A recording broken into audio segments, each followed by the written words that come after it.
Ujian terbuka program doktor pasca sarjana Universitas Pendidikan Ganesha segera dimulai.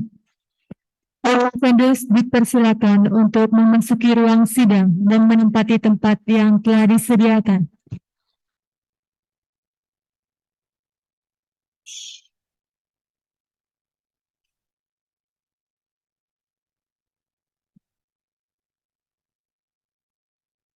Dewan Penguji Program Doktor memasuki ruang sidang. Hadirin dimohon berdiri.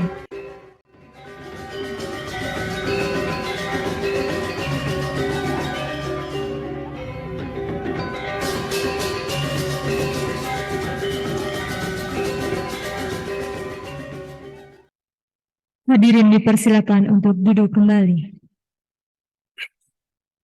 Yang terhormat, Ketua Sidang Ujian Promosi Doktor Pasca Sarjana Uniksa, yang kami hormati, Promotor Ujian Promosi Doktor Pasca Sarjana Uniksa, yang kami hormati, Kopromotor Ujian Promosi Doktor Pasca Sarjana Uniksa, yang kami hormati, Penguji Internal Ujian Promosi Doktor Pasca Sarjana Uniksa, yang kami hormati, Koorprodi S3 Ilmu Pendidikan Pasca Sarjana Uniksa, yang kami hormati, keluarga dari Promovendus, serta hadirin yang kami hormati pula.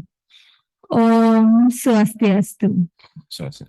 Assalamualaikum warahmatullahi wabarakatuh. Namo Buddhaya, salam sejahtera, salam harmoni. Selamat pagi, selamat datang di ruang auditorium Pasca Sarjana Universitas Pendidikan Ganesha dalam acara Ujian Promosi Doktor atas nama Iputu Gede Parma pada hari ini, Jumat 27 Januari 2023. Hadirin yang kami hormati, berikut kami perkenalkan Promovendus atas nama Iputu Gede Parma. Kelahiran Mataram Barat, 19 Agustus 1977. Promovendus tercatat sebagai mahasiswa program studi S3 Ilmu Pendidikan di Pasca Sarjana Uniksa pada tahun 2016. Hadirin yang kami hormati, demikian sekilas tentang Promovendus. Acara selanjutnya akan kami serahkan kepada Ketua Sidang. Waktu dan tempat disilakan. Om Swastiastu. Assalamualaikum warahmatullahi wabarakatuh. Salam sejahtera, namo buddhaya, salam. Yang terhormat Bapak Ibu Dewan Penguji, sesungguhnya Bapak Rektor sebagai Ketua Sidang, namun beliau ada tugas yang sangat penting.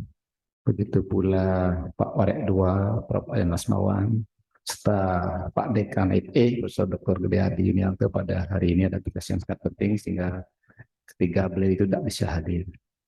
Yang terhormat Ibu Koorprodi Prof. Dr. Putu Ketiri Tiasi, Promotor Prof. Dr. Nyoman Dantos yang saya hormati, Ko-Promotor 2 Ibu Triana Sari MM PhD yang saya hormati, Penguji Internal 1 Dr. Gede Ratna SD MPD, yang saya hormati Penguji Internal 2 Penguji Internal 3 Putu Indah Ramawati Asistepar MBis PhD, yang saya hormati Penguji 4 Dr. Nimade Ari Widyastini SSTPAR MPAR, serta Prof. yang saya banggakan. Selamat, Anda sudah sampai pada tahap akhir dari proses penyusunan program doktor.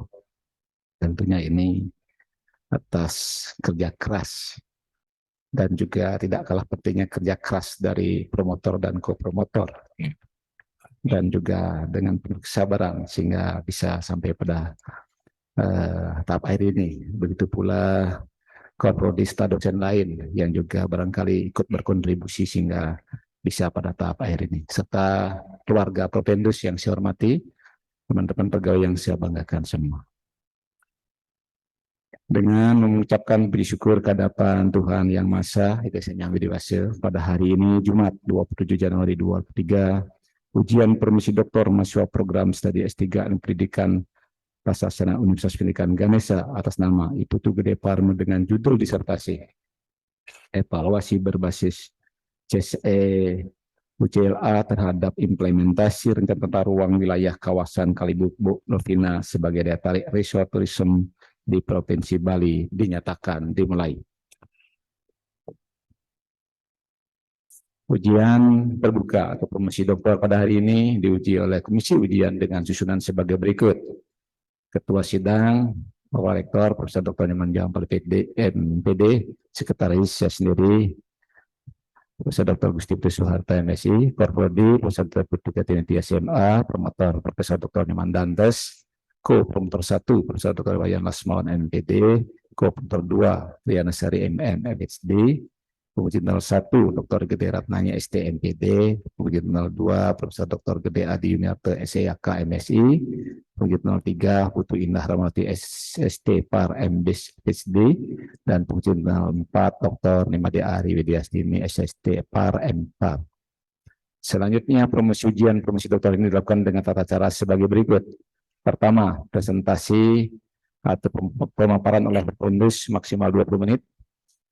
Yang kedua, masing-masing penguji mengajukan pertanyaan dengan alokasi waktu kurang lebih 10 menit. Hal-hal yang bersifat analisis dan rumus statistika tidak diperlukan lagi dalam ujian terbuka ini karena sudah diputuskan pada saat ujian tertutup. Jadi pada ujian promosi ini lebih banyak ditekankan pada ujian wawasan yang berkaitan dengan disertasi Profendus. Yang ketiga, pembacaan putusan hasil ujian. Sebelum dimulai ujian, saya bertanya apakah sudah dalam keadaan sehat? Nggih, sehat, Pak. Apakah sudah siap diuji? Nggih, siap, Bapak. Karena saudara Pembus sudah menyatakan siap, ujian diawali dengan presentasi. Silakan, waktu maksimal 20 menit. Om Swastiastu. Assalamualaikum warahmatullahi wabarakatuh. Salam sejahtera, salam harmoni, selamat pagi. Yang saya hormati Bapak Ketua Tim Penguji, Bapak Profesor Dr. Nyoman Jampal MPD, Sekretaris Tim Penguji, Bapak Profesor Dr. Igusti Putu Suharta MSI, Ibu Korprodi, Ibu Profesor Dr. Putu Kertini Tiasi MA, Bapak Promotor, Bapak Profesor Dr. Nyoman Dantes, Kopromotor 1, Bapak Profesor Dr. Iwayan Lasmawan MPD, Kopromotor 2, Ibu Triana Sari MM PhD, Penguji Internal 1, Bapak Dr. Igede Ratnaya STMPD, Penguji Internal 2, Bapak Profesor Dr. Gede Adi Yuniarta SEAK MSI, Penguji Internal 3, Ibu Putu Indah Rahmawati SST Par MDis PhD, Penguji Internal 4, Ibu Dr. Nimade Ari Widyastini SST Par M4. Pada kesempatan ujian terbuka yang berbahagia ini, izinkan saya untuk mempresentasikan disertasi saya yang berjudul Evaluasi berbasis CSA-UCLA terhadap implementasi rencana tata ruang wilayah kawasan Kalibuk Lovina sebagai daya tarik resort tourism di Provinsi Bali. Latar belakang Undang-Undang Nomor 26 Tahun 2007 tentang penataan ruang menyebutkan bahwa ruang wilayah negara kesatuan Republik Indonesia merupakan negara kepulauan berciri Nusantara. Sebagai kesatuan wilayah yang meliputi ruang darat, ruang laut, dan ruang udara, termasuk ruang di dalam bumi maupun sebagai sumber daya. Maka perlu kiranya ditingkatkan upaya pengelolaannya secara bijaksana, berdaya guna, dan berhasil guna dengan berpedoman pada kaidah penataan ruang. Hal ini sebagai upaya menjaga kualitas dan keberlanjutan ruang wilayah nasional demi terwujudnya kesejahteraan umum dan keadilan sosial. Adapun terkait konsep dasar pengembangan pariwisata Buleleng yang berkontur negara gunung, ini terdapat 3 hal mendasar sebagai acuannya, yaitu pengembangan pariwisata yang berkelanjutan atau Sustainable Tourism Development, pengembangan pariwisata berbasis masyarakat yaitu Community Based Tourism, serta pengembangan pariwisata yang berwawasan Sabta Pesona. Ada 7 unsur yaitu aman, tertib, bersih, sejuk, indah, ramah tamah, dan kenangan. Sedangkan 4 hal yang menjadi perhatian atau sebagai prasyarat dalam pembangunan atau pengembangan industri kepariwisataan yaitu pertama adalah attraction, baik itu alam, budaya maupun buatan manusia, accessibilities yaitu akses transportasi, darat, laut, dan udara, amenities, sarana dan fasilitas seperti akomodasi dan makan minum, ancillaries yaitu kelembagaan yang mengelola dan mendukung baik government maupun non-government organization, baik PHRI, ASITA, HPI, BPPD, dan lainnya. Kawasan Kalibuk Lovina atau Buleleng Tengah merupakan salah satu dari 4 kawasan pariwisata sesuai Perda Buleleng Nomor 3 Tahun 2013 tentang RT RW Kabupaten Buleleng tahun 2013-2033. Sedangkan 3 kawasan lainnya yaitu kawasan pariwisata Batu Ampar di Buleleng Barat, kawasan pariwisata Air Saneh di Buleleng Timur, kawasan daya tarik wisata khusus Pancasari. Kawasan Kali Bubuk Lovina sebagai sebuah kesatuan wilayah bagian dari Kabupaten Buleleng terus melakukan pembangunan pariwisata dengan mengupayakan pembagian sektor potensial secara spasial atau mendasarkan pada tata ruang dalam pengembangan wilayah menuju pembangunan yang bersinergis. Namun adanya konflik pemanfaatan ruang dan sumber daya lainnya, air, ketimpangan pelayanan dan sebagainya menguatkan kesadaran perlunya perencanaan yang matang, yaitu dengan meletakkan pengembangan pariwisata dalam need assessment pengembangan wilayah yang lebih luas. Potensi wisata Bali Utara tidak kalah sebenarnya dengan potensi wisata di Bali Selatan. Oleh karena itu diperlukan adanya pengembangan pariwisata yang memperhatikan aspek keberlanjutan dan kelestarian di wilayah kawasan Bali Utara. Kabupaten Buleleng beberapa tahun terakhir ini mengoptimalkan pengembangan investasi pariwisata termasuk dengan mengembangkan 86 daya tarik wisata dan 75 desa wisata. Upaya ini ditempuh karena potensi pariwisata di daerah ini banyak yang belum dikelola secara optimal. Pengembangan ini dilaksanakan dengan semangat konsep trihelix, bahkan kini menjadi pentahelix. Jadi tidak hanya dilakukan oleh pemerintah, namun juga masyarakat, peran pihak swasta, pengusaha, investor, akademisi, perguruan tinggi, serta peran media. Potensi wisata yang dimaksud sebenarnya menjadi 3 macam, yaitu potensi wisata alam, potensi wisata budaya, dan potensi wisata manusianya. Selama ini kawasan wisata Lovina hanya dikenal dengan wisata alamnya, yaitu pantai yang terkenal akan dolphin tour-nya dari Pantai Lovina sampai Pantai Happy di Desa Pomaron, sedangkan jika dicermati terdapat banyak potensi wisata budaya yang seperti tradisi Sampi Gerumbungan yang diselenggarakan 1 tahun sekali termasuk pada event Lovina Festival, tradisi megebek-gebekan yang ada di Desa Tukat Mungge, adanya bangunan kuno seperti Candi Buddha dan Pura Kawitan Majapahit di Desa Kalibukbuk, dan peninggalan Museum Anak Agung Panji Tisna di Desa Kalibukbuk. Situasi dilematis muncul, satu sisi pariwisata dipandang sebagai industri terbesar di dunia termasuk di Indonesia yang menciptakan lapangan kerja luas. Pada sisi lain, sosiolog menyatakan ketimpangan perolehan manfaat antara tuan rumah dan tamunya. Para pecinta lingkungan gundah melihat dampak pariwisata terhadap lingkungan di berbagai tempat. Maka seyogianya perencanaan ruang yang mempertimbangkan berbagai dimensi dan sudut pandang menjadi sangat diperlukan. Namun karena tata ruang juga dihadapkan pada berbagai persoalan lain, adapun pariwisata hanyalah salah satu kegiatan penggunaan lahan, maka para perencana menjadi terbagi perhatiannya. Selanjutnya, pentingnya penelitian ini juga dilatar belakangi oleh rencana revisi atau perubahan Perda Kabupaten Buleleng nomor 9 tahun 2013 tentang rencana tata ruang wilayah Kabupaten Buleleng tahun 2013-2033, yang mana didasarkan pada rencana tersebut akan dan telah ada beberapa proyek pengembangan infrastruktur yang masif, seperti Bandara Bali Utara, Jalan Tol Lingkar Bali, Jalan Shortcut, ruas Jalan Singaraja dan Pasar, Jalan Shortcut atau Tol nantinya Gilimanuk Mengwitani, pengembangan Pelabuhan Celukan Bawang, serta pengembangan Tol Laut Bali Nusra, termasuk juga jaringan Jalan Pantai Utara, Bali, Soka, Seririt, dan Mengwitani. Urgensi penelitian ini juga terkait dengan telah ditetapkannya Kabupaten Buleleng secara khusus dan Bali Utara umumnya sebagai kawasan wisata konservasi oleh Kementerian Pariwisata dan Ekonomi Kreatif, serta rencana strategis jangka panjang terkait pengembangan Desa Kalibukbuk menjadi kecamatan tersendiri, yaitu Kecamatan Kalibukbuk Lovina, dengan karakter kekhasannya, yaitu sebagai kecamatan dengan nuansa atau konsentrasi pariwisataan agar Lovina ke depan menjadi simbol motor penggerak atau trigger pengembangan pariwisataan di Buleleng. Selanjutnya, rencana tata ruang wilayah dapat dijadikan sebagai pedoman dalam pembangunan yang perlu sangat prioritas dan memiliki nilai strategis dalam percepatan pembangunan. Dalam pengembangan suatu objek wisata harus memenuhi beberapa kriteria pengembangan pariwisata agar objek tersebut diminati oleh pengunjung, yaitu something to see adalah objek wisata tersebut harus mempunyai sesuatu yang bisa dilihat, something to do agar wisatawan melakukan kegiatan wisata di sana bisa melakukan sesuatu yang berguna untuk memberikan perasaan senang dan bahagia serta rileks. Something to buy adalah fasilitas untuk wisatawan berbelanja yang pada umumnya adalah ciri khas atau ikon dari daerah tersebut, sehingga bisa dijadikan sebagai oleh-oleh. Berdasarkan pengembangannya, kondisi objek wisata kawasan Kalibukbuk Lovina belum memenuhi secara penuh kriteria pengembangan pariwisata itu dari sisi something to do, di mana belum memenuhi fasilitas yang mendukung secara maksimal untuk kegiatan-kegiatan wisata. Dilihat dari kondisi existing objek wisata kawasan Kalibukbuk Lovina sebenarnya cukup sangat padat dengan fasilitas pelayanan wisata yang ditawarkan, seperti fasilitas akomodasi atau hotel, fasilitas makanan dan minuman atau restoran, rumah makan dan bar, fasilitas kesehatan, keamanan, serta fasilitas penunjang lainnya. Sedangkan jika dilihat dari kriteria something Dubai, di kawasan wisata Kalibukbuk Lovina terdapat beberapa fasilitas perbelanjaan oleh-oleh, toko-toko penjualan cindramata khas daerah. Berdasarkan kriteria pengembangan pariwisata, kawasan Lovina masih belum terlalu padat untuk wilayah tata ruangnya. Selanjutnya, rumusan masalah. Berdasarkan fokus penelitian di atas dapat dirumuskan permasalahan yang akan diliti sebagai berikut, yaitu 1, 2, 3, 4 terkait bagaimanakah kualitas pelaksanaan rencana tata ruang wilayah di kawasan Kalibukbuk Lovina sebagai daya tarik wisata tourism ditinjau dari need assessment, program planning, formative evaluation, dan summative evaluation. Yang kelima, bagaimanakah efektivitas implementasi rencana tata ruang wilayah di kawasan Kalibu Lovina sebagai daya tarik wisata. Yang keenam adalah apa saja kendala-kendala yang dihadapi dalam pelaksanaan program rencana tata ruang wilayah di kawasan Kalibu Lovina sebagai daya tarik resort tourism. Rekomendasi apa yang bisa diberikan untuk pengelolaan program rencana tata ruang wilayah di kawasan Kalibu Lovina sebagai daya tarik resort tourism yang ketujuh. Selanjutnya, tujuan penelitian berdasarkan rumusan masalah penelitian di atas dapat dirumuskan tujuan penelitian sebagai berikut, yaitu nomor 1, 2, 3, dan 4 untuk mengetahui dan mendeskripsikan kualitas pelaksanaan rencana tata ruang wilayah di kawasan Kalibu Lovina sebagai daya tarik resort tourism ditinjau dari pertama need assessment, kedua program planning, ketiga formative evaluation, keempat summative evaluation.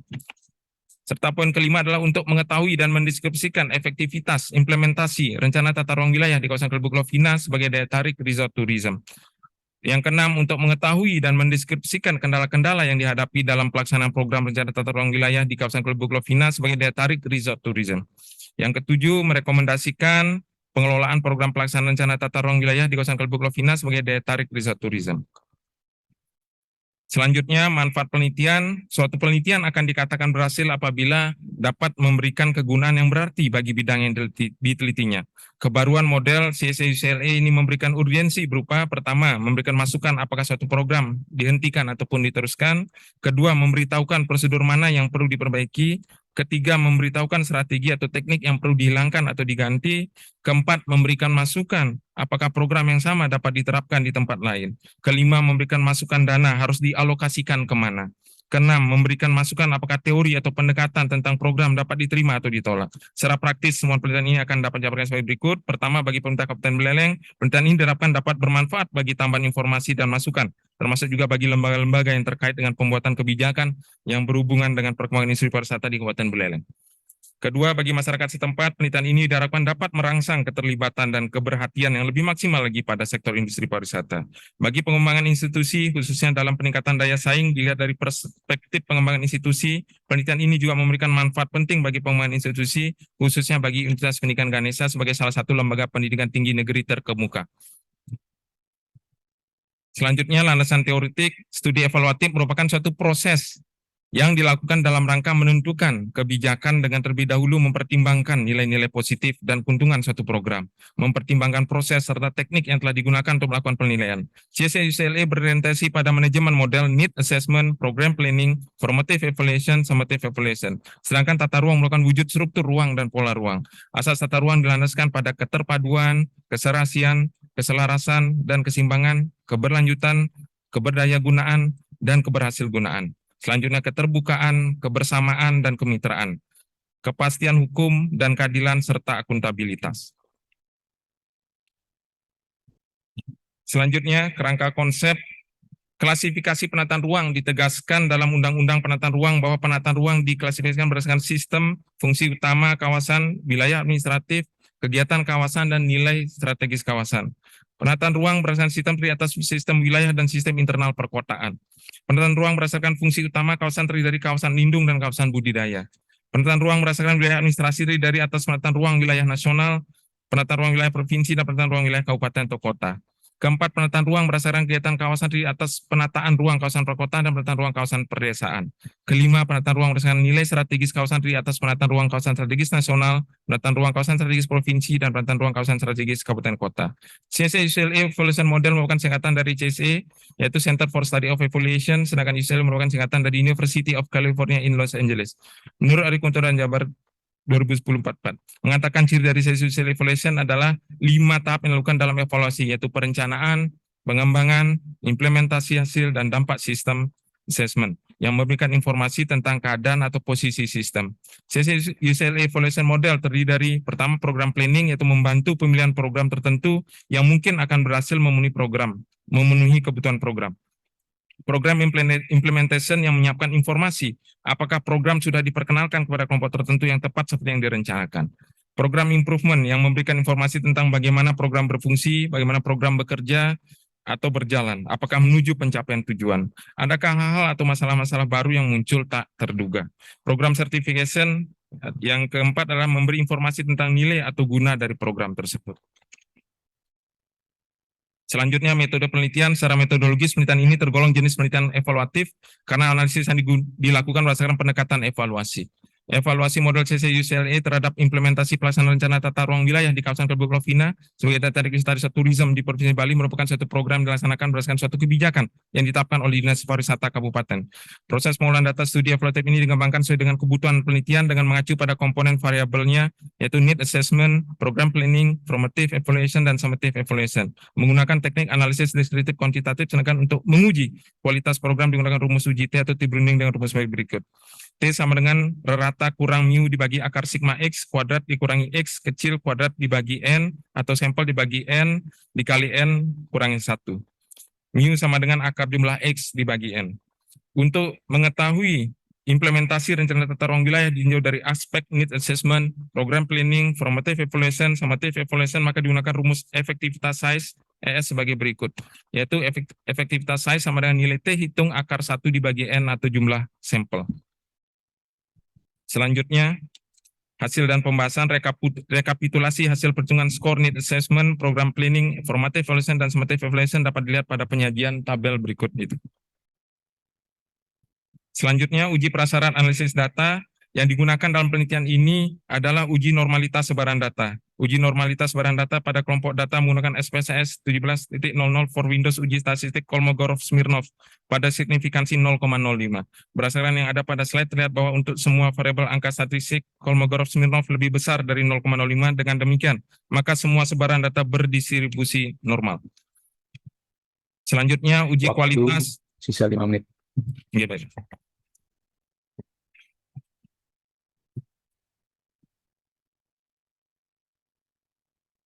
Kami langsung pada kesimpulan.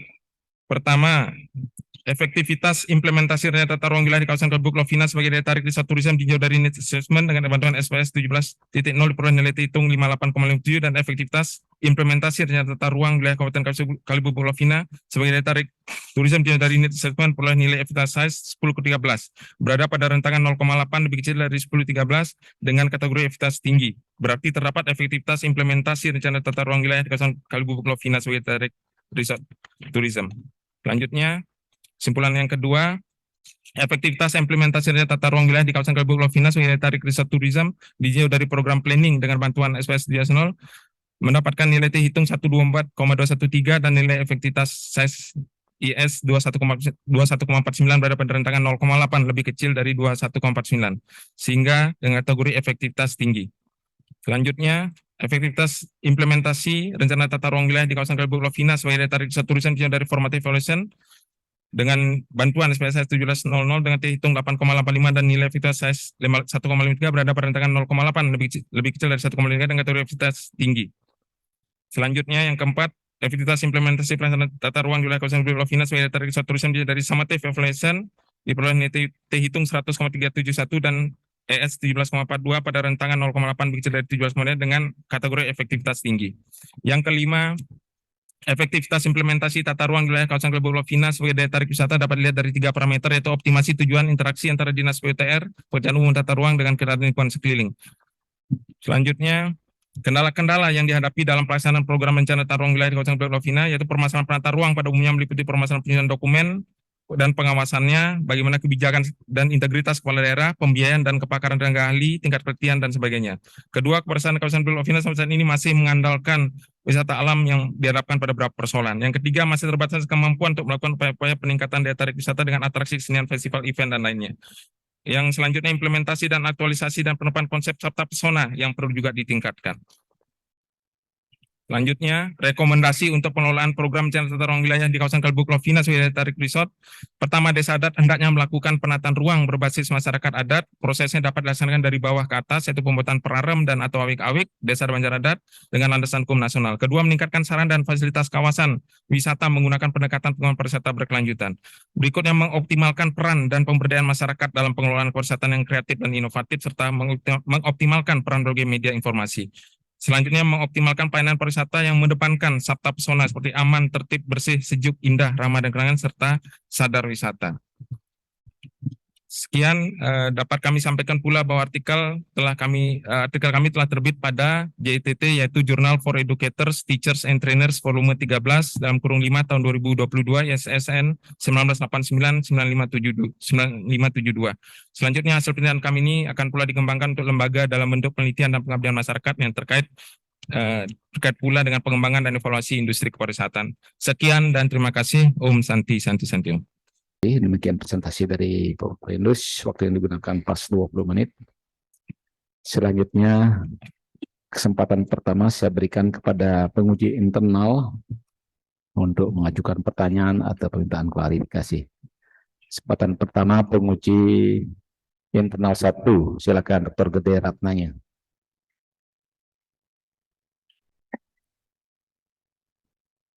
Terima kasih.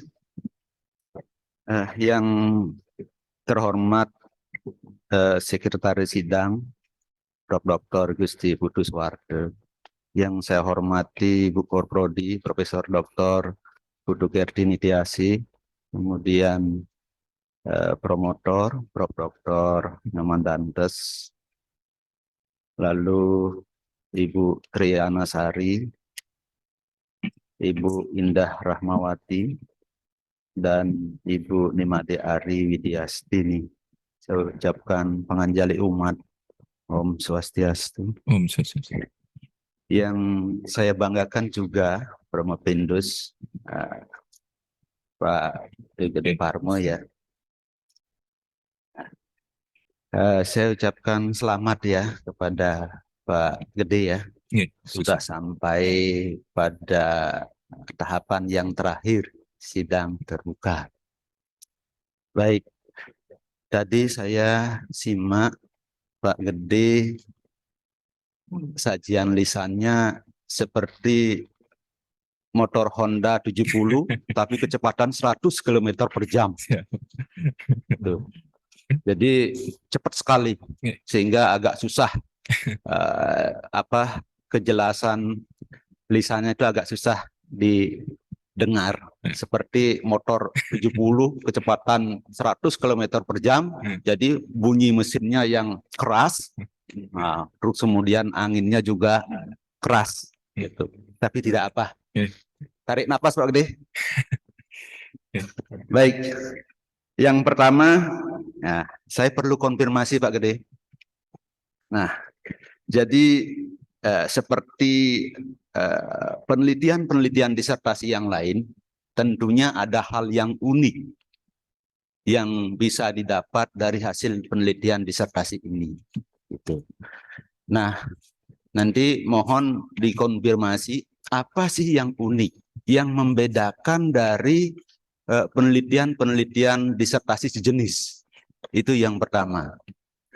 Lalu yang kedua, nah di dokumen disertasi ini ada 4 poin yang direkomendasi. Yang pertama mengenai desa adat, kemudian yang kedua sarana dan fasilitas kawasan wisata, yang ketiga itu peran dan pemberdayaan masyarakat, lalu yang keempat adalah pelayanan pariwisata. Nah, itu adalah rekomendasi yang Pak Gede berikan.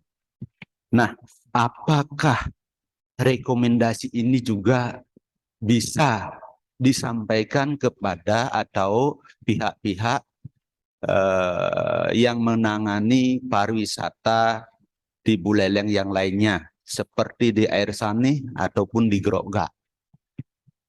Nah, itu yang mungkin saya perlu dapatkan konfirmasi dari Pak Gede.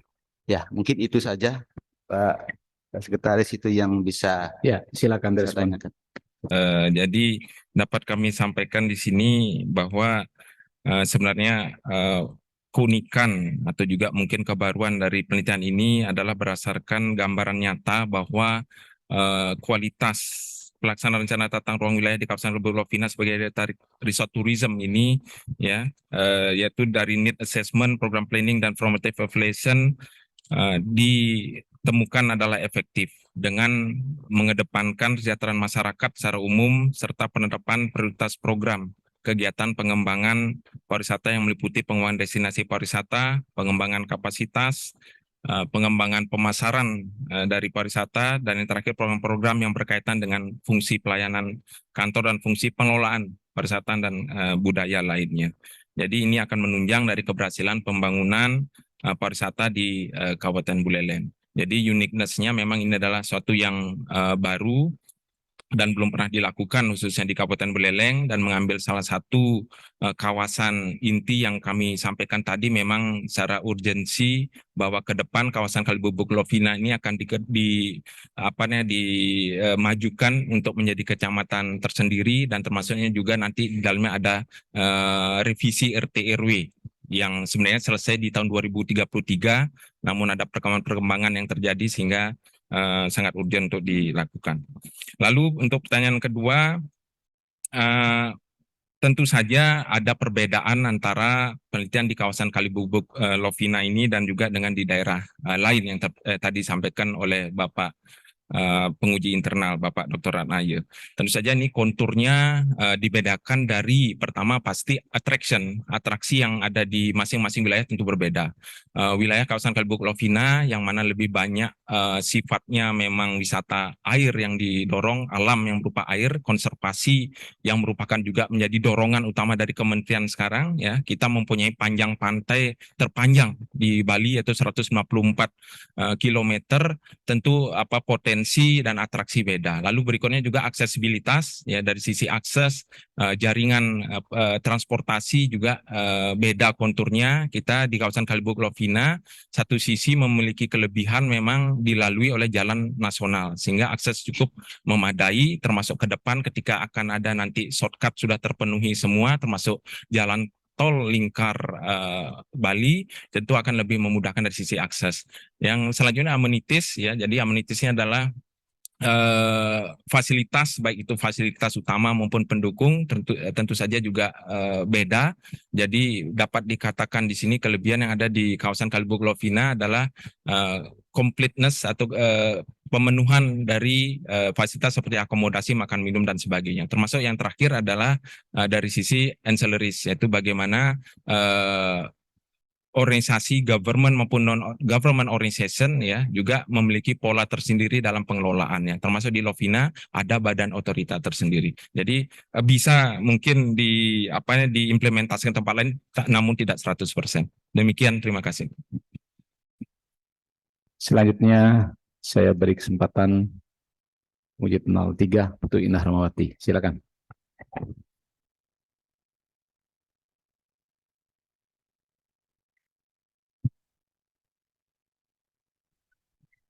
Terima kasih. Yang terhormat Bapak Sekretaris Sidang, Bapak Profesor Dr. Igusti Putu Soeharto, MSI. Yang terhormat Ibu Prodi, Profesor Dr. Ibu Putu Kerti Nityasi, MA. Yang kami hormati Bapak Promotor, Bapak Profesor Dr. Nyoman Dantes, Ibu Promotor, Ibu Dr. Triana Sari, MM PhD, Bapak Ibu penguji, Dr. Igede Ratnaye, STMT, serta Ibu Dr. Nimade Ariwidiastini, STPAR M4. Sebelum saya mulai, izinkan saya mengaturkan panganjali umat. Om Swastiastu. Om Swastiastu.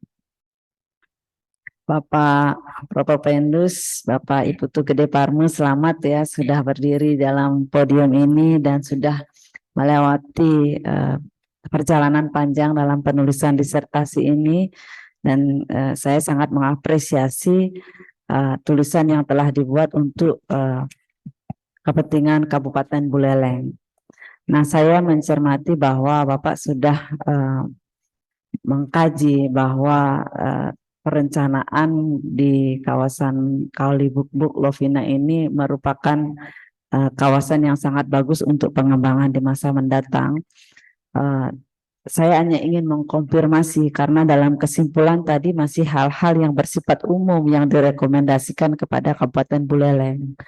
Nah, yang kami ingin dengar lebih tajam adalah bagaimana rekomendasi teknis yang dapat nanti diimplementasikan lebih lanjut oleh Kabupaten Buleleng. Itu pertanyaan pertama saya. Yang kedua terkait dengan evaluasi sumatif. Di sini dapat disampaikan bahwa sudah bagus gitu. Nah, hal-hal yang sudah bagus ini apa saja terkait dengan rencana tata ruang Lovina dan apa yang belum bagus. Nah, dua hal itu saja yang ingin saya tanyakan untuk dikonfirmasi lebih lanjut oleh Bapak Ibu Tugede Parmo. Terima kasih. Ya, silakan Pak Deparmo. Yang pertama adalah rekomendasi selain yang sudah kami sampaikan secara teknis mungkin yang lebih mendetail lagi. Yang pertama adalah penguatan SDM, sumber daya manusia. Ini perlu didorong di lingkup kawasan Kalibukbuk, utamanya dalam kaitan pengembangan objek daya tarik wisata dan kawasan itu tentu diperlukan motor-motor penggerak dari SDM itu sendiri. Bisa kita mulai dengan Pokdarwis misalnya, kelompok sadar wisata yang terus didorong bagaimana penguatan keilmuan pariwisata dan keterampilan-keterampilan termasuk juga keterampilan hospitality dalam melayani wisatawan yang ada di sana. Karena memang yang sempat kami dengar juga kaitan pelayanan ini terdapat beberapa kali juga keluhan-keluhan dari wisatawan, baik wisatawan Nusantara maupun wisatawan mancanegara, termasuk keterampilan berbahasa. Karena ini adalah kita melihat Buleleng ini, kalau yang kami teliti kemarin di analisa pasar pariwisata, memang wilayah secara umum adalah retreat, jadi wisatawannya termasuk wisatawan berkualitas. Jadi sangat sebenarnya cocok sekali dengan konsepsi kepariwisataan Bali yang berlandaskan budaya dan berfilosofi Trite Karana. Jadi wisatawan kita adalah wisatawan berkualitas. Seperti contoh itu indikatornya adalah dari lama tinggal, pengeluaran, expenditure dan sebagainya. Itulah datang banyak dari Eropa, Belanda, Prancis, Jerman sebelum pandemi. Namun sekarang ini trennya mengikuti tren Bali, yaitu Australia, India, Inggris dan Amerika. Nah, kita perlu dengan kontur wisatawan tersebut penguatan SDM. Berikutnya adalah yang kedua, sumber daya fasilitas, penguatan fasilitas.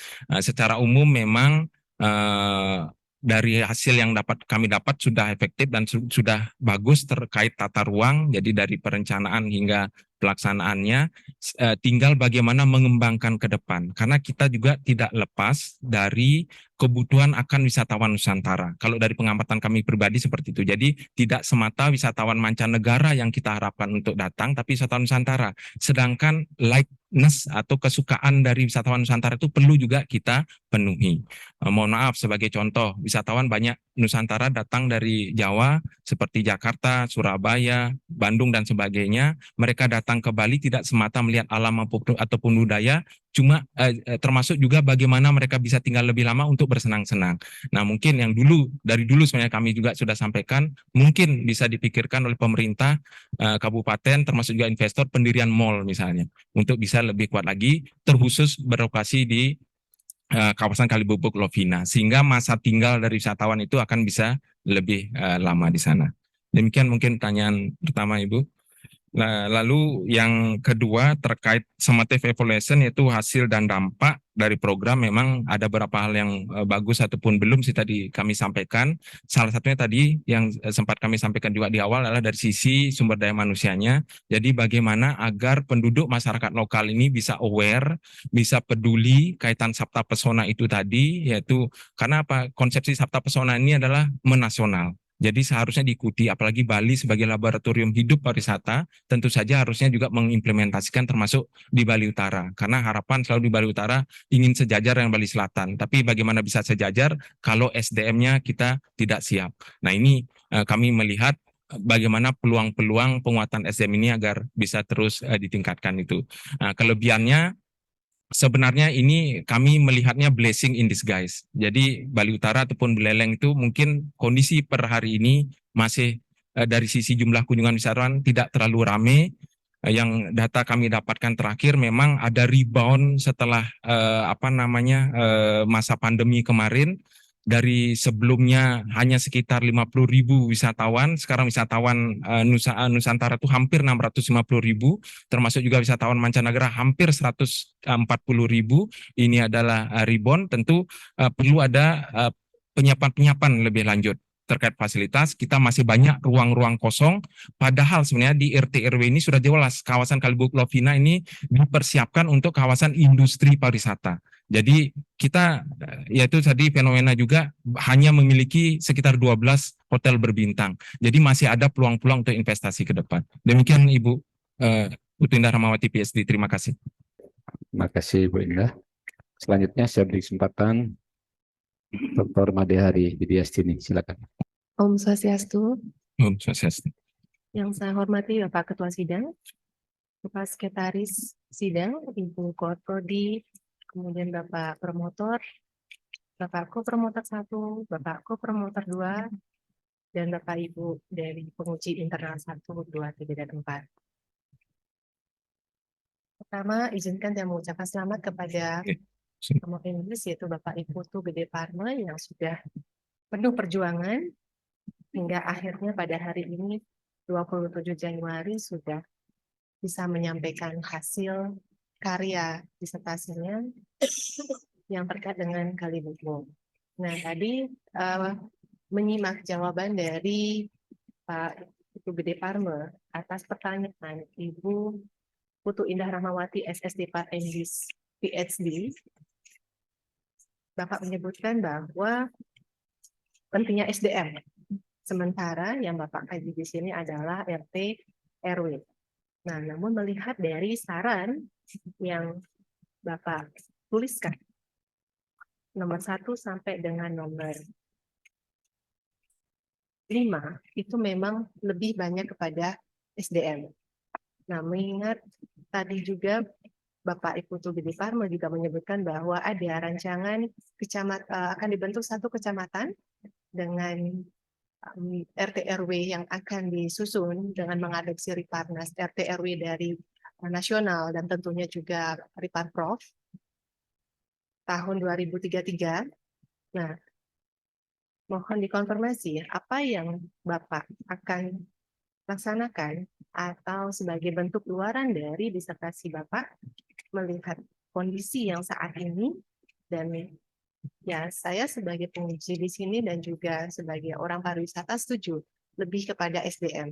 Kira-kira apa bentuk implementasi Bapak terkait dengan SDM yang dapat diberikan agar mampu memanfaatkan potensi lapangan kerja secara optimal di daerah tersebut, kemudian wisatawan juga mampu menjaga keberlangsungan dari pariwisata tersebut. Terima kasih. Silakan langsung respon. Jadi benar sekali Ibu, dari saran yang kami sampaikan memang lebih banyak kepada bagaimana penguatan SDM atau sumber daya manusia, karena yang kami amati memang di sana kendalanya. Jadi bagaimana masyarakat untuk terus memanfaatkan potensi lapangan kerja, tidak semata lapangan kerja tapi juga lapangan usaha yang tercipta dari kegiatan wisata. Namun tidak semata juga bagaimana mereka bisa bekerja, tapi bagaimana bekerja dengan berkualitas. Karena temuan kami memang banyak beberapa temuan, mohon maaf, seperti istilahnya pemandu wisata yang tanda kutip nakal dalam proses pelayanan kepada wisatawan. Misal secara teknis ini sudah janji dengan angka paket jumlah sekian, jumlah rupiahnya, namun istilahnya dalam perjalanan diubah lagi.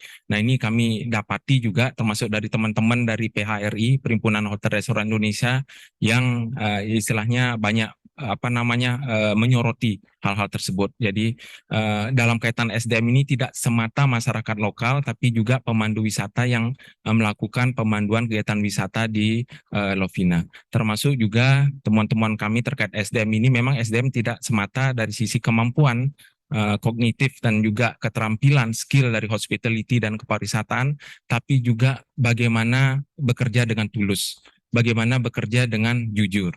Ini juga kita amati terkait SDM. Temuan kami contoh pada paket-paket Jukung Dolphin, ya, itu ada terjadi perang harga misalnya, ya, padahal sudah ada apa istilahnya kesepakatan, mereka sudah memiliki kelompok sendiri sebenarnya menjadi bagian dari Pokdarwis, kelompok sadar wisata, namun masih terjadi hal-hal seperti tersebut. Jadi sebenarnya perlu memang kerja bareng seperti tadi kami sampaikan, jadi tidak semata trihelix tapi juga pentahelix, yaitu pemerintah, pihak investor, swasta, masyarakat, ya, termasuk juga perguruan tinggi, kita sebagai educator dan juga media massa yang terus mendorong bagaimana penguatan SDM kita. Karena modalitas dasar kami yakin dari pelaksanaan kepariwisataan adalah seperti kita contoh success story istilahnya di Bali Selatan yang sudah lebih dahulu pengembangan pariwisatanya sangat luar biasa. Nah, kita seharusnya bisa meniru dari di sana. Lalu kami setuju juga implementasi ini ya, jadi terkait SDM kita tidak semata melihat dari lapangan kerja tapi juga lapangan usaha, Ibu. Jadi kita melihat apalagi pemberdayaan masyarakat kita berdasarkan ekonomi kerakyatan. Jadi kita tidak hanya melihat dari sisi pengembangan investasi dengan skala besar, tapi juga skala mikro, kecil, dan menengah, UMKM. Ini yang saya perhatikan juga perlu penguatan-penguatan. Mungkin nanti kita ada kerjasama lebih lanjut dengan pemerintah, yaitu melalui OPD dinas terkait, Perindakop, pertanian, ya, termasuk perikanan kelautan yang dimotori leading sektornya di dinas pariwisata untuk memberikan pelatihan-pelatihan kepada UMKM ini. Karena ini juga menjadi fenomena tersendiri bahwa tingkat kepuasan wisatawan yang berkunjung, baik wisatawan Nusantara, mancanegara, itu juga terlihat ketika mereka melakukan interaksi ataupun misalnya sebagai secara langsung belanja dan sebagainya, baik makanan, minuman, oleh-oleh dan sebagainya kepada pedagang-pedagang UMKM tersebut. Jadi perlu edukasi juga dari sisi paket dari produk yang mereka jual juga dibuat lebih menarik lagi, termasuk produk-produk lokal genius yang kita dorong memang ke depan ini yang kami pahami pemerintah provinsi termasuk pemerintah Indonesia ya mendorong ekonomi kreatif. Jadi ekonomi kreatif ini dorongan utamanya yang kami perhatikan adalah kuliner, makanan, minuman. Ini menjadi kami melihatnya satu sisi adalah tantangan, satu sisi potensi. Demikian, terima kasih Ibu Dr. Ari.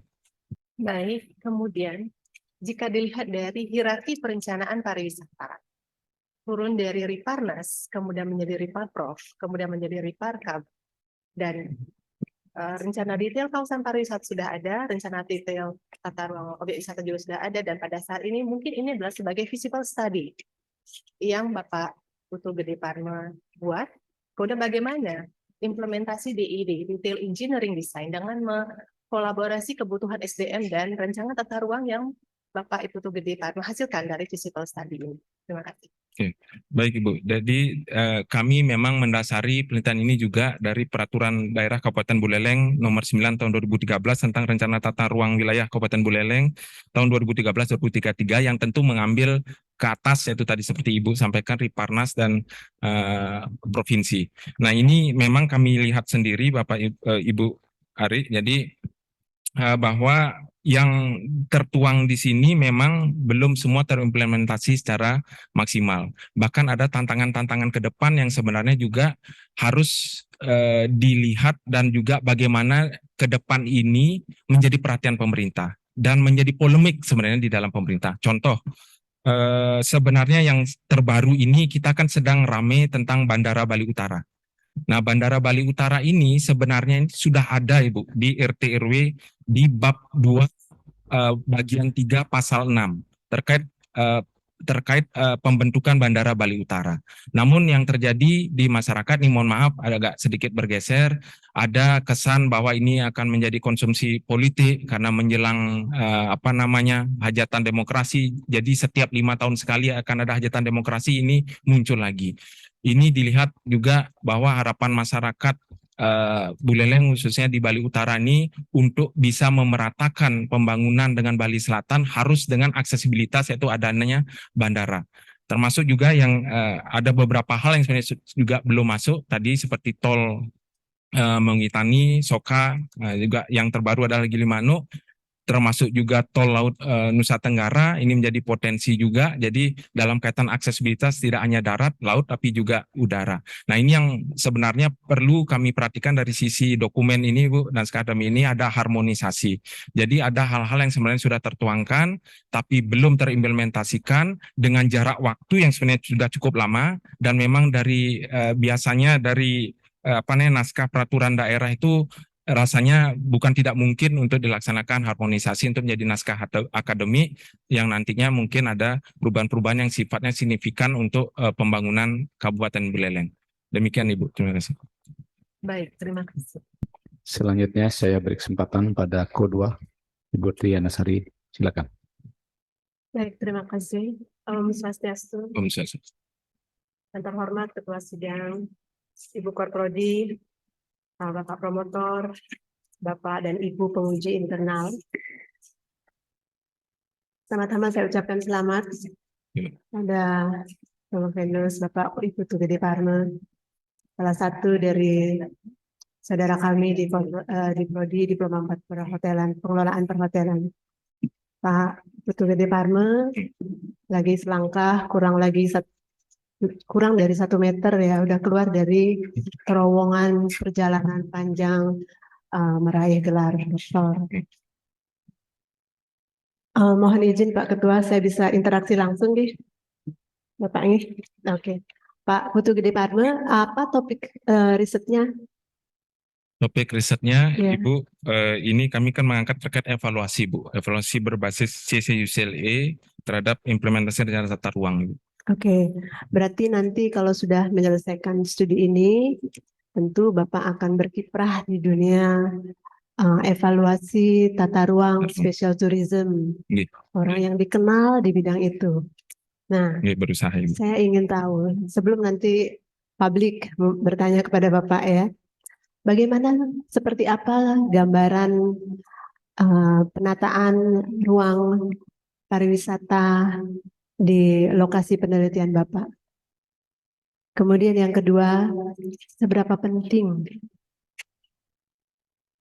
penataan ruang wilayah kawasan wisata ini dilakukan?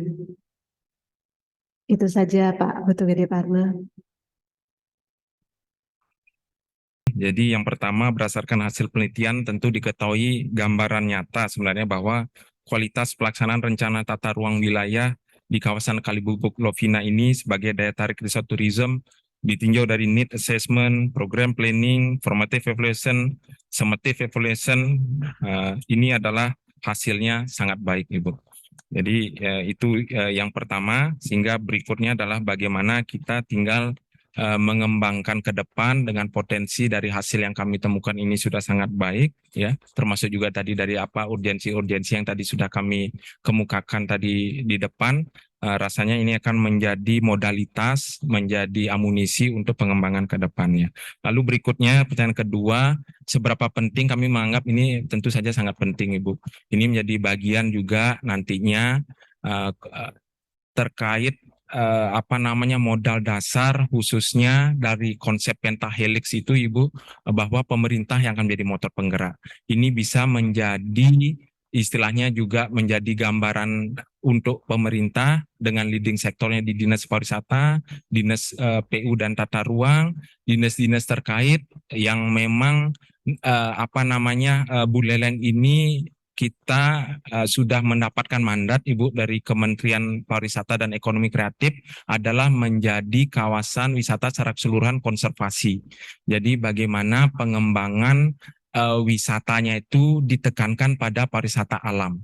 Jadi berbasis alam selain pariwisata budaya, karena kita juga memiliki modalitas budaya. Nah ini saya sih melihat akan menjadi sesuatu yang amat bukan berarti GR membesarkan diri, tapi rasanya hasil ini bisa menjadi pijakan awal bagi pemerintah daerah, stakeholder terkait, tentu saja juga dengan kawalan-kawalan yang ada di pentahelix tersebut, yaitu bagaimana nantinya, karena dalam kaitan pengembangan industri kepariwisataan tentu tidak bisa berjalan sendiri, parsial. Pemerintah punya konsep yang bagus, punya perencanaan yang bagus, punya dokumen-dokumen yang bisa memenuhi, termasuk juga memberikan ruang gerak dari sisi regulasi ataupun hukumnya melalui RT RW. Namun apabila tidak ada investor tentu akan mubazir juga. Jadi ini adalah saya melihat kerja bersama. Berikutnya adalah dengan aksesibilitas yang sudah dikembangkan oleh pemerintah nasional, pemerintah provinsi termasuk pemerintah kabupaten dengan jajaran pimpinannya di eksekutif legislatif. Ini merupakan, kami sih melihat oase, ya, jadi suatu hawa segar sebenarnya untuk Kabupaten Buleleng. Sebagai contoh, kemarin percepatan shortcut misalnya Ibu, itu shortcut itu luar biasa sekali sebenarnya untuk Buleleng, sudah dinantikan lama sekali. Akhirnya pemerintah provinsi dan juga pemerintah kabupaten disupport pemerintah nasional bisa terbantukan. Karena mohon izin Ibu kopromotor termasuk Bapak Ibu tim penguji, keluhan dari wisatawan dari dulu satu sebenarnya itu bahwa aksesibilitas untuk jalan menuju ke Buleleng ini yang menjadi kendala. Di luar yang tadi saya sampaikan juga karena kekurangan belum adanya bandara tersebut. Namun mohon maaf memang dari sisi kami yang paling utama adalah aksesibilitas itu.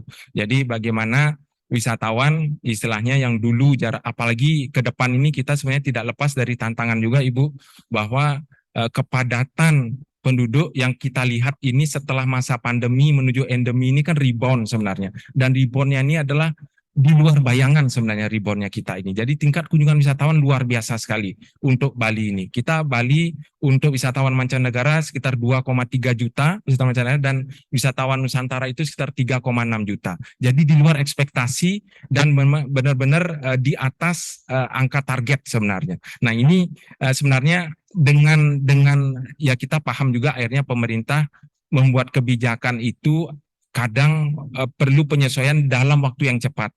Seperti contoh di RT RW ini sebenarnya bisa berlaku sampai 2033, namun yang kami pandang dari hasil penelitian ini memang perlu ada penyesuaian. Jadi ini nantinya akan sangat penting untuk diharmonisasi, menurut kami akan menjadi naskah akademik agar apa? Konsepsi pengembangan pembangunan yang kami lihat juga terkait pariwisata ini tidak semata melihat pada pertumbuhan Ibu, tapi juga pemerataan.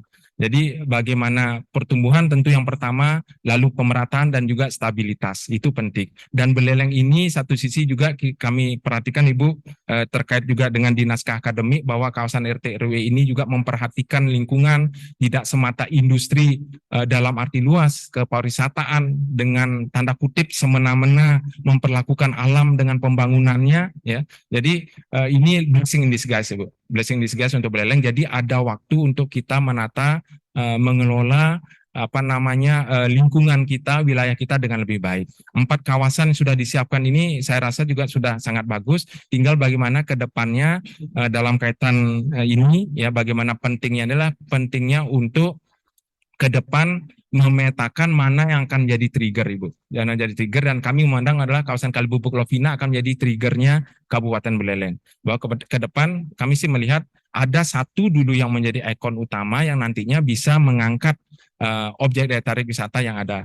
Mohon maaf, kami juga sebenarnya dari bagian pentahelix ini sering juga melakukan kritisi terhadap pemerintah kabupaten. Pemerintah kabupaten dalam hal ini mengembangkan 86 objek daya tarik wisata, namun mohon maaf hanya segelintir yang terpelihara dengan baik. Mohon maaf ini Bu. Jadi contoh beberapa hal fasilitas yang memang harusnya menjadi fasilitas utama seperti parkir, jalan, toilet misalnya dan sebagainya, itu mohon maaf masih dirasa sangat kurang. Jadi tidak semata dari sisi kuantitas jumlah yang besar, tapi kualitas. Termasuk juga desa wisata. Kemarin mohon maaf kami sempat berdebat juga dengan di Dinas Pariwisata, dengan Kadis Pariwisata, ya kami mitra strategis tapi juga mitra kritis Ibu. Jadi kami sampaikan juga mohon tidak mengejar dari sisi jumlah semata desa wisata. Kemarin kan lonjakannya luar biasa Ibu. Dari 35 desa wisata didorong 75 desa wisata. Ini memang tidak lepas juga dari dorongan pemerintah pusat melalui Kementerian Ekonomi Kreatif, memang mengharuskan ada 3.500 desa wisata di 2022 kemarin. Jadi semua kejar-kejaran, walaupun dari sisi kesiapan tadi kembali SDM, SDF, mohon maaf rasanya belum semua maksimal. Contoh desa wisata mungkin ada beberapa, walaupun ada klasterisasi desa wisata, ada yang belum memiliki Pokdarwis misalnya. kemampuan, keinginan, minat masyarakat dari sisi sabta pesona juga pengukuran mungkin juga belum maksimal. Nah, ini yang menjadi gambaran juga bahwa ya anggaplah ini kami sih melihat urgensinya pentingnya untuk pengembangan ke depan. Demikian Ibu, terima kasih. Baik, terima kasih. Terima kasih. Selanjutnya yang beri kesempatan pada promotor Prof. Nyoman, silakan.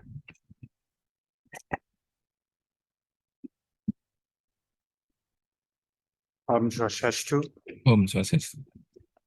Yang terhormat Bapak Direktur dan teman-teman tim promotor dan tim penguji yang saya hormati. Saudara Gede Parmo, ya selamat you sudah bisa berdiri di ISTAR untuk meraih gelar akademik tertinggi di perguruan tinggi. Semoga bentar Pak Direktur bisa mewisudahi, sudah lulus. Semoga itu. Yang kedua, ini Gede kan Departemen menggunakan penilaian UCLA ya. Itu terdiri dari 4 komponen.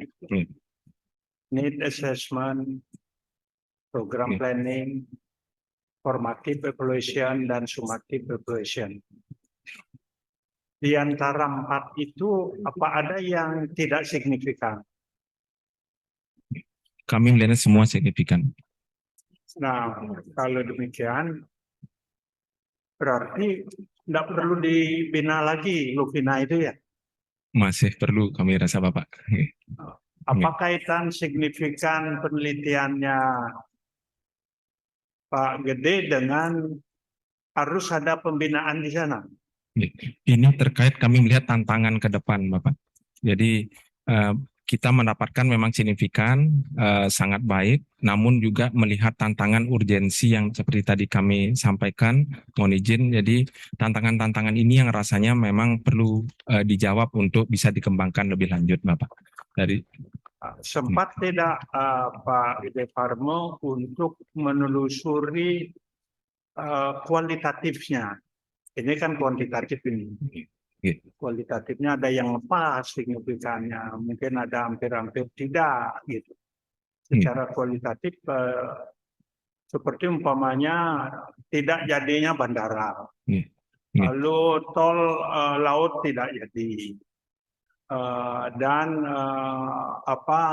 tol lingkar Bali tidak jadi, dan tidak masuk di program nasional sekarang.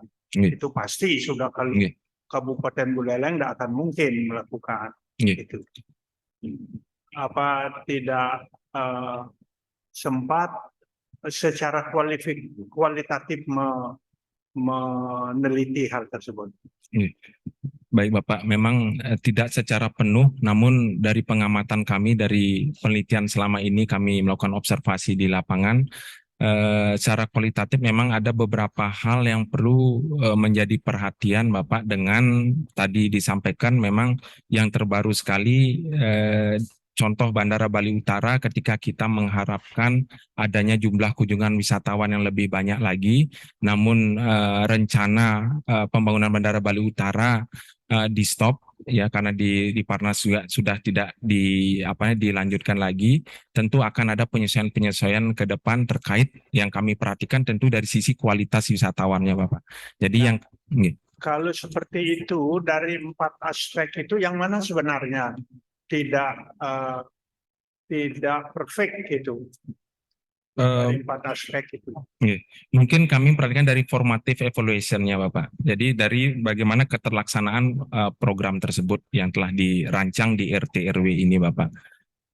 Pada saat merancang need assessment-nya itu dimasukkan nggak? Itu masuk sebenarnya Bapak di need assessment-nya, karena tadi misalnya hal yang perlu di need assessment itu kan ada yang diperhatikan adalah hal-hal yang perlu dipertimbangkan. Jadi apa-apa kebutuhan dan juga tujuan jangka panjang. Nah itu tentu sudah diperhatikan oleh kami, namun dalam perjalanan kita melihat policy ataupun kebijakan seperti itu, tentu harus ada penyesuaian lagi ke depan terkait apa yang harus dilakukan, Bapak. Dengan adanya kenyataan seperti itu, sebenarnya direkomendasikan perlu Anda masukkan itu. Baik, Bapak. Dan itu kenyataan karena tidak termasuk program nasional sekarang. Sudah pasti dalam kepemimpinan Pak Jokowi tidak akan terrealisir itu. Dan mungkin untuk berikutnya juga. Akan kami tambahkan, Bapak, masukkan di rekomendasi. Lalu yang kedua, di rekomendasi yang pertama, itu kan Pak Gede merekomendasikan untuk berbasis adat, masyarakat adat dong. Iya, Bapak. Perencanaan itu. Bagaimana kaitannya dengan program planning yang Anda telah teliti itu? Apa memang tidak berbasis desa adat itu atau bagaimana? Direkomendasikan lagi. Iya, Bapak. Jadi ada beberapa poin yang sebenarnya kalau di program planning itu kan sebenarnya bagaimana rencana tersebut disusun berdasarkan analisis kebutuhan, Bapak. Jadi analisis kebutuhan itu sih kami melihat perlu ada kombinasi, tidak saja semata top down, tapi juga bottom up, Bapak.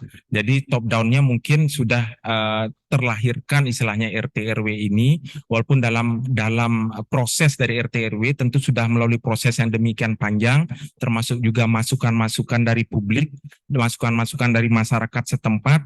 Nah, ini kami rasa perlu kembali diberikan penekanan, Bapak, dari sisi bottom up-nya, karena apa? Sering sekali ketika masyarakat sebenarnya sudah diberikan ruang untuk bagaimana memberikan masukan-masukan melalui perarem ataupun awik-awik, namun tidak bisa diterbuatkan ataupun ketika sudah ada tidak bisa terimplementasikan secara maksimal. Ini mohon maaf kembali yang kami perhatikan kembali secara politik mungkin kewilayahan, ada kepentingan di sana ketika tokoh-tokoh masyarakat ada punya kepentingan, ada beririsan juga dengan investor, pengusaha, sehingga ada yang seharusnya perarem awik-awik itu tegas misalnya terkait RT RW akhirnya tidak.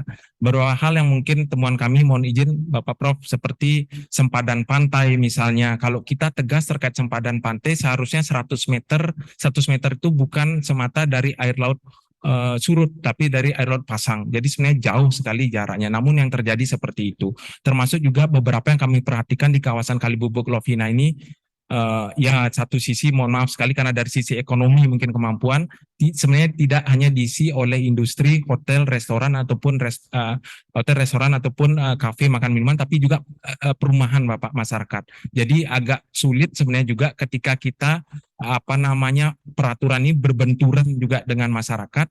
Tentu yang kami yakini di sini adalah perarem atau awik-awik itulah menjadi motornya, Bapak. Karena sering sekali, mohon maaf, walaupun yang paling tinggi sebenarnya adalah peraturan secara secara hukum positif nasional itu sebenarnya adalah paling tinggi, namun dalam konteks budaya, adat, tradisi masyarakat khususnya Bali ini masih lebih tanda kutip takut, Bapak, masih lebih tanda kutip lebih memperhatikan pada perarem atau awik-awik, sehingga kami mohon izin tambahkan di sana, Bapak. Nah, berarti itu sudah masuk gitu dong, sudah masuk di penelitian Anda, tetapi tidak mulus jalannya.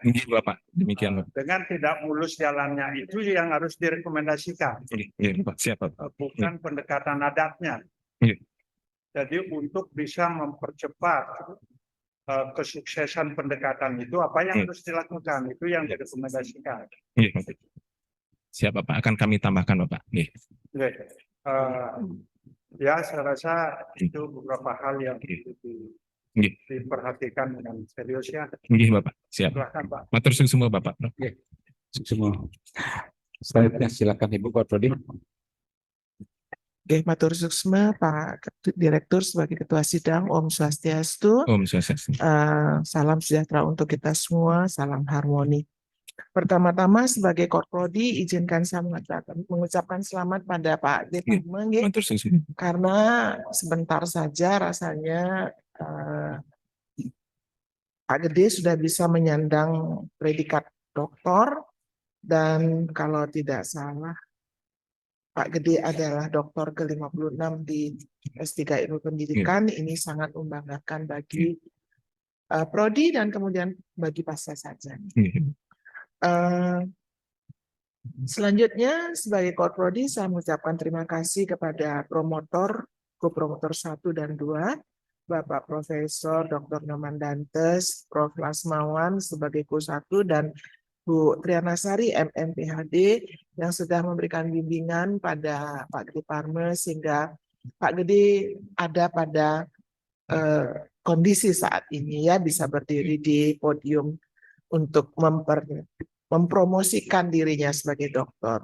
Selanjutnya juga terima kasih kepada para penguji, kemudian keluarga, terima kasih atas supportnya, karena tanpa support keluarga, Pak Gede Parme tidak akan mungkin juga bisa. Terutama sekali istri tercinta, selamat nanti untuk istrinya Pak Gede Parme. Yang paling terakhir itu adalah yang paling menentukan Pak Direktur yang sudah memberikan support dan juga segala sesuatunya sehingga proses ujian terbuka bisa terlaksana. Pak Gede, saya hanya punya satu pertanyaan sebenarnya karena banyak sekali pertanyaan sudah disampaikan dan saya kagum Pak Gede bisa menjawab dengan sangat baik. Pertanyaan saya sehubungan dengan the nature atau hakikat sebagai sebuah penelitian evaluatif. Ini kan studi evaluasi kan, biasanya muara akhir sebagai sebuah penelitian evaluasi itu adalah kebijakan. Kan? Ada kebijakan. Nah, sehubungan dengan penelitian Pak Gede, adakah sudah kebijakan yang diberikan oleh pemerintah sehubungan dengan topik ini? Ada kebijakan dari pemerintah? Ada. Ibu. Ada. Kalau memang ada, berdasarkan hasil studi evaluasi ini, kira-kira kebijakan yang sudah ada itu bisa dilaksanakan dengan baik atau masih ada kurang sehingga Pak Gede punya ruang untuk memberikan kebijakan kepada pemerintah. Silakan. Ibu. Mohon izin Ibu Prof. Jadi mohon maaf kami konfirmasi untuk khusus di masa pandemi Ibu terkait di kewirausahaan gitu Ibu. Iya. Baik Ibu, jadi pemerintah sebenarnya kalau kami perhatikan sudah di awal mulainya masa pandemi ini sudah bergerak relatif cepat Ibu. Karena yang kami tahu juga sebenarnya kepariwisataan ini kalau bicara kita skala nasional, Presiden Joko Widodo, Presiden Jokowi sendiri sebenarnya sudah menyampaikan jauh-jauh hari sebelum pandemi mendera Indonesia termasuk dunia Ibu, bahwa pariwisata ke depan akan menjadi bisnis core-nya Indonesia Ibu. Jadi karena tentu saja pembukaan lapangan kerja, investasi, dan lain sebagainya, kita ketahui bersama juga kemarin bahwa nilai turisme itu nomor 2 setelah minyak dan gas Bu, dari sisi pendapatan devisa negaranya. Jadi luar biasa sekali sebenarnya, termasuk sebelum pandemi kemarin digenjot akan menjadi 20 juta wisatawan mancanegara yang akan datang, dan Bali itu diberikan jatah 8 juta wisatawan Ibu sebelum pandemi. Nah ini ketika pandemi mendera, perputaran uang sebenarnya demikian besar, khusus konteks Bali itu kurang lebih angkanya relatif di angka 100 sampai 150 triliun Ibu perputarannya antara investasi, juga pendapatan asli daerah, PAD, distribusi dan sebagainya.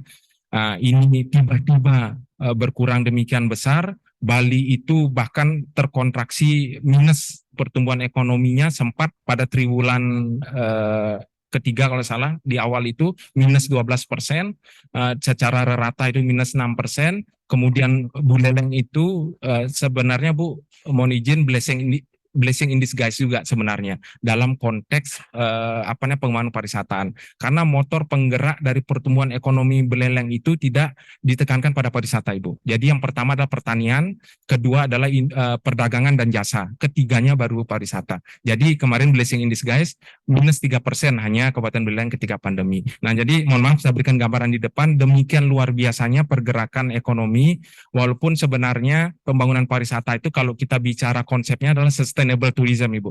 Jadi sustainable tourism itu tidak semata kita melihat dari sisi ekonomi yang pertama, tapi juga yang kedua adalah sosial budaya, dan yang ketiga adalah lingkungan hidup. Nah, kami berusaha mengakumulasi ke semua tersebut dalam ini. Nah, pemerintah perannya kami lihat ketika di masa pandemi kemarin, secara teknis, mohon izin Ibu, memang beberapa hal sudah dilakukan.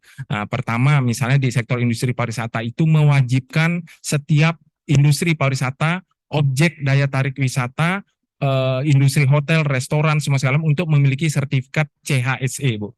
Jadi Cleanliness, Health, Safety, dan Environment Sustainability. Itu sebagai prasyarat mereka untuk bisa membuka usahanya di masa pandemi yang kemarin kita pahami kebijakan pemerintah pusat itu on off istilahnya, Bu, buka tutup.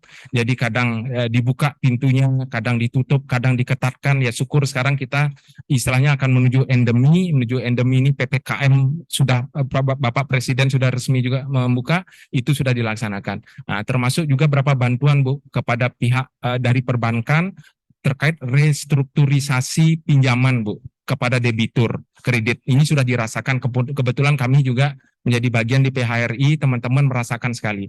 Selanjutnya bantuan vaksinasi, Bu. Jadi vaksinasi itu diberikan gratis kepada seluruh pelaku pariwisata dan juga pada pengusaha-pengusaha dan bahkan pada wisatawan. Jadi sebenarnya gerak pemerintah kemarin kami rasa cukup cepat, tanggap sekali, Bu, dari pemerintah pusat, provinsi hingga kabupaten kota dalam menanggapi di masa pandemi. Demikian Ibu Prof. Terima kasih. Terima kasih. Selamat sekali lagi Pak Deparmo. Bapak Ketua. Tadi sudah banyak hal disampaikan oleh Dewan Penguji lainnya. Ada hal yang menarik bagi saya, gitu. Satu hal, karena Anda akan menjadi doktor pendidikan, ya. Tadi di antara rekomendasi atau saran telah disampaikan bahwa tata ruang wisata di kawasan Lopina ini supaya ditata atau berbasis adat. Tadi Pak Mandatas juga telah menyampaikan. Nah, yang saya ingin tahu dari Pak Gede berkaitan dengan pengembangan pariwisata di Kalibubuk ini, apakah berbasis desa adat dan sebagainya, dampak terhadap pendidikan bagaimana? Nah, silakan. Baik, terima kasih Bapak. Jadi memang ini relevan sekali Bapak terkait bagaimana adat ini berpengaruh dalam juga di dunia pendidikan Bapak. Jadi kami sih secara sederhananya bagaimana ke depan ini pengembangan kawasan Kalibubuk Lovina dengan menyertakan pentahelix, masyarakat yang ada di dalamnya bisa semakin teredukasi Bapak. Bisa teredukasi dalam konsep pelayanan kepada wisatawan, baik wisatawan Nusantara maupun wisatawan mancanegara. Dan tidak membanding-bandingkan Bapak, karena yang terjadi, mohon maaf, selama ini kita memandang sebelah mata untuk kepada wisatawan Nusantara, namun yang terjadi sebenarnya wisatawan Nusantara yang memberikan implementasi impact yang besar. Nah, lalu juga ke depan terkait bagaimana penguatan desa adat ini ke depan juga kami melihat kami berharap nantinya ke depan akan ada penelitian-penelitian lanjutan juga, termasuk juga pengabdian masyarakat yang ada di lembaga Bapak untuk bisa lebih mengembangkan lagi termasuk di kawasan lainnya, Bapak. Baik, respon yang sangat bagus Pak Gede. Terima kasih. Selamat sekali lagi dan juga keluarga. Bapak Ibu Dewan Penguji yang saya hormati, Prof. Endus dan keluarga atau hadirin semua, saya nyatakan sidang diskor untuk mendiskusikan hasil ujian. Shalom Rektor dan pendamping dipersilakan meninggalkan ruang sidang.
Promovendus dipersilakan menempati tempat yang telah disediakan. Acara selanjutnya akan diserahkan kepada Ketua Sidang. Waktu dan tempat disilakan. Bapak Ibu Dewan Penguji yang saya hormati, Promovendus yang saya banggakan, hadirin yang saya hormati serta teman-teman pegawai, sidang dilanjutkan. Selanjutnya pembacaan hasil Dewan Penguji. Keputusan Dewan Penguji Universitas Pendidikan Ganesha nomor 347/UN14/18-KM/2023. Setelah mendengarkan pertimbangan yang disampaikan oleh Dewan Penguji pada ujian doktor yang ditetapkan berdasarkan keputusan Rektor Universitas Pendidikan Ganesha nomor 70/18/PP/2023 tanggal 10 Januari 2023 dengan ini memutuskan bahwa 1. Promovendus Iputu Gede Parmo dinyatakan lulus pada ujian yang diselenggarakan hari Jumat tanggal 27 Januari 2003 dengan nilai sebagai berikut. Nilai ujian tertutup rata-rata 82,46, nilai ujian terbuka rata-rata 86,88, nilai disertasi 84,23, sehingga indeks prestasi kumulatif 3,45. Yang bersangkutan juga sudah memenuhi persyaratan terbit artikel dalam jurnal yang bereputasi dan juga memenuhi nilai TOEFL 553. Predikat kelulusan memuaskan, urutan kelulusan yang ke-56. Sejak saat ini Saudara Iputu Gede Parmo dapat menggunakan gelar doktor serta hak-hak yang melekat pada gelar doktor tersebut. Saya berikan aplaus. Apabila di kemudian hari terdapat kekeliruan dalam penetapan ini, maka keputusan ini dapat ditinjau kembali sesuai dengan peraturan yang berlaku. Singaraja 27 Januari 2023 atas nama Ketua Dewan Penguji, Sekretaris Dewan Penguji, Prof. Dr. Gusti Putu Soeharto. Penyerahan berita acara ujian promosi doktor oleh Ketua Dewan Penguji kepada Promovendus.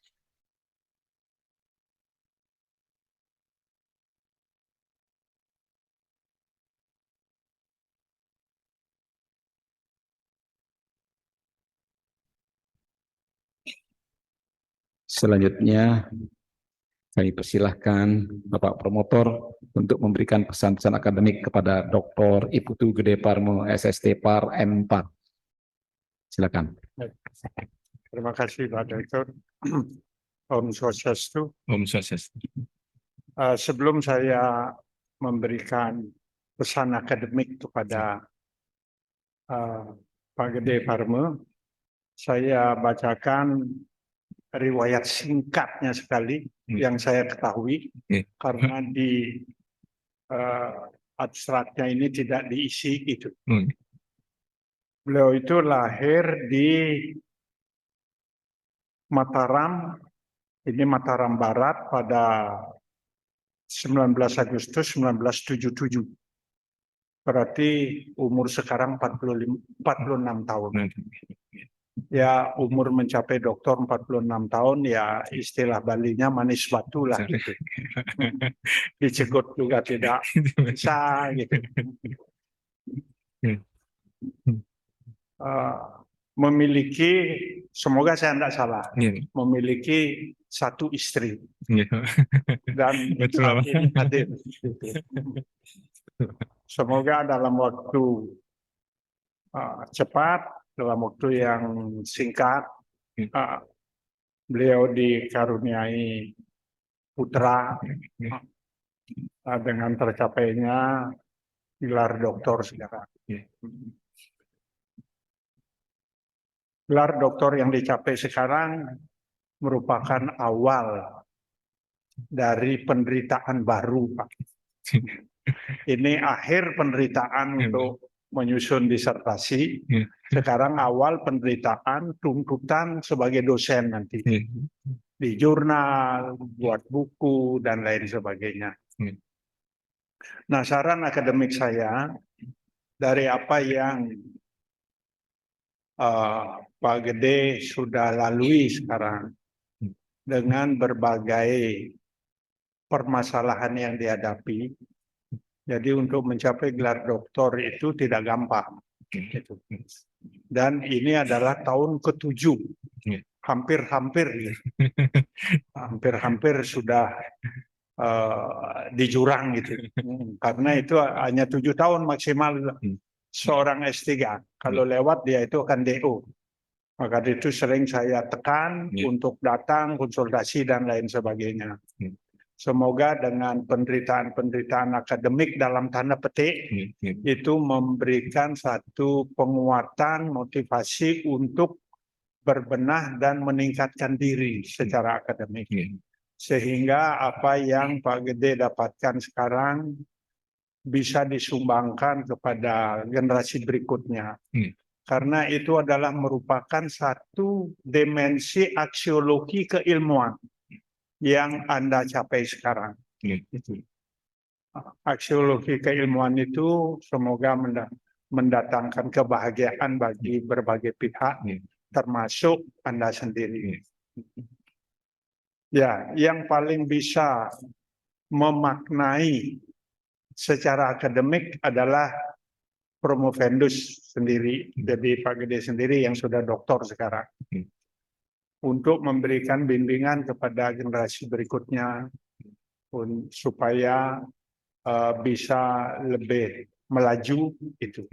Dan berbagai problem kehidupan memang akan mempengaruhi pencapaian kita. Untuk itu saya sebagai tim promotor mewakili teman-teman di tim promotor selamat pencapaian gelar doktor, dan nanti di lingkungan Pak Gede sendiri kalau punya kucing begitu bahasa Balinya ngeleb lepas gitu, oh ini kucingnya Pak Doktor ini gitu, enggak lagi Pak Gede Parmo, oh ini kucingnya Pak Doktor ini gitu. Nah, semoga ini memberikan hikmah yang positif bagi pengembangan akademik dan lingkungan saudara. Saya atas nama tim promotor mengucapkan selamat, semoga Anda sukses, dan selanjutnya semoga bisa mencapai jabatan akademik tertinggi juga di perguruan tinggi. Jadi bukan gelar akademik, jadi jabatan akademik yang tertinggi di perguruan tinggi. Terima kasih, dan saya tutup saran akademik ini dengan Pramusanti. Santi. Semua Mandantas.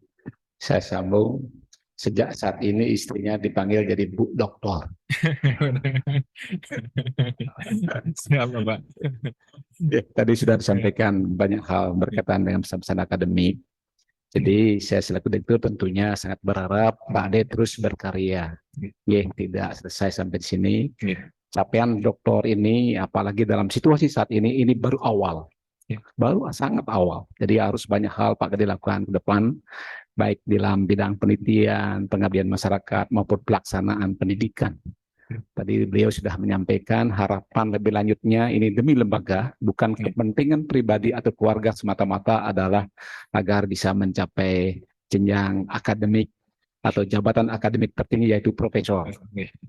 Sejak saat ini Pak Gede harus merancang terutama berkaitan karya-karya ilmiahnya ke depan, sehingga dalam 3 tahun ke depan sejak saat ini sudah bisa mengusulkan ke guru besar. Gitu ya. Ya, mudah-mudahan keberhasilan Pak Ade Parmo saat ini bisa menginspirasi yang lainnya, terutama teman-teman seangkatannya atau adik kelasnya barangkali, supaya bisa cepat-cepat menyelesaikan, dan juga menginspirasi yang belum studi S3 bisa mengambil S3 di Undiksa.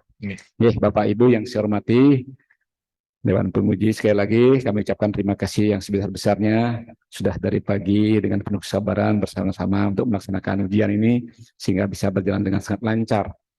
Kepada keluarga semua saya sekali lagi ucapkan selamat atas keberhasilan Dr. Putu Gede Parmo, dan hadirin yang lain juga saya ucapkan terima kasih. Akhirnya saya tutup dengan mengaturkan Pramusanti. Om Santi Santi Santi Om. Om Santi Santi Santi.